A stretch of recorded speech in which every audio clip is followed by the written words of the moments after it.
लड़के ने अप्रोच किया कि अभी मैं मैरिज को आगे नहीं बढ़ाना चाहता हूँ, एंगेजमेंट के बाद में भी, तो फिर उस परिस्थिति में फिर क्या होता है आगे, आप क्या सर डील देखिए, करते अभी हैं? तक जो केसेस आए हैं उसमें लड़का और लड़की दोनों ही असहाय होते हैं। हम्म। लड़कियों के भी मामले मेरे पास आए हैं, वो भी कुछ नहीं कर पाती।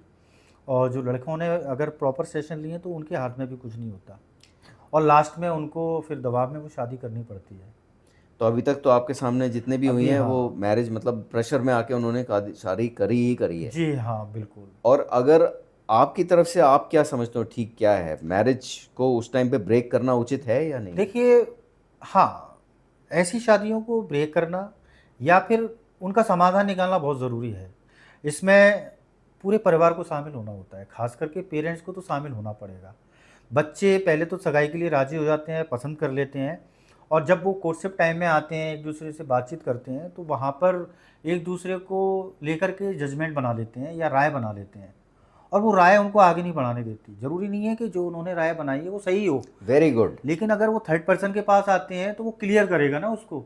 लेकिन अगर वो थर्ड पर्सन के पास नहीं आएँगे तो वो समस्या वैसे ही बनी रहेगी। तो मैं आपको रोक रहा हूँ यहाँ पे, ये पॉइंट बहुत ज़रूरी है दर्शकों के लिए भी समझने के लिए, जो पवन जी ने अभी ये बात बताई है कि कोर्टशिप हो गई, मैरिज की एंगेजमेंट हो गई, उसके बाद में जो कोर्टशिप पीरियड को 5-6 महीने मैरिज से पहले जो होता है, उसके अंदर जो आपस में लड़का लड़की का इंटरेक्शन जो होता है, उसके अंदर इस इंटरेक्शन के कारण से जो मान्यताएं पैदा होती हैं, जो इम्प्रेशंस बनते हैं, जो ऐसी धारणाएं बनती हैं, ये सही भी हो सकती हैं और गलत भी हो सकती हैं।